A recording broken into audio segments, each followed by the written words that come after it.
Have you noticed we live in a really judgy world? You and I are one misspeak away from being canceled. We are one bad post away from never having a job again. The world seems to be really quick to judge, slow to forgive, and very quick to cancel.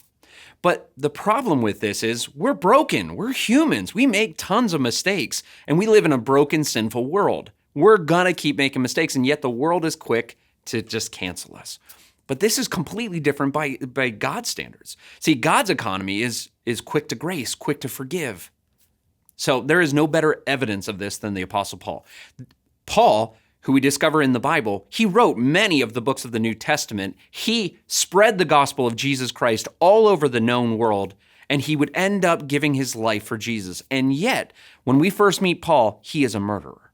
Not only is he a murderer, but he is persecuting and killing Christians. He would go around the countryside killing Christians, imprisoning them, persecuting them because they follow Jesus. Until one day, Jesus grabs hold of his life and says, Paul, knock it off. And he says, Paul, you need to turn around from these wicked ways and you need to give your life to me. And Paul does. As a matter of fact, this is what Paul says in his own words. Galatians 1:13 and 15 says, "For you have heard of my previous way of life in Judaism, how intensely I persecuted the church of God and tried to destroy it." He says, I tried to destroy the church of God. But when God, who set me apart from my mother's womb, called me by his grace, was pleased. So Paul basically says, there's no bigger screw up than me. And yet God's grace was enough. If Paul lived in our day and age with social media and YouTube videos and everything, I do wonder if he'd even get the job. But yet God's grace was enough. So this is what my takeaway from Paul's story is. First thing is, there is nobody that is too far gone to be forgiven by God.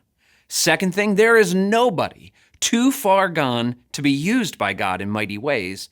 And lastly, it is the brokenness that we have in our lives that is transformed by Jesus that puts Jesus' grace on display. It is those that are broken that come to faith that is the biggest billboard of the power of Christ. It's not necessarily those people that think or act like they have everything perfect and all together. It is actually those of us who admit, hey, I'm broken, I'm messed up, I've screwed up in big ways, but yet Jesus is enough. That's what we need to display for those around us in this world, this broken, messy world. Because while the world tries to cancel, Jesus is saying, you're my kids, come on home. So will you pray with me? God, I don't know where people are that are listening to my voice are. Maybe some of them are Paul, like Paul in this story, and they're broken and they feel like God could never use them. And I pray that you remind them that you can use and forgive anyone. Or maybe we've been the judgmental ones and we need reminded that, God, you can forgive anyone. We love you, God. We ask for all this in your name, Jesus. Amen.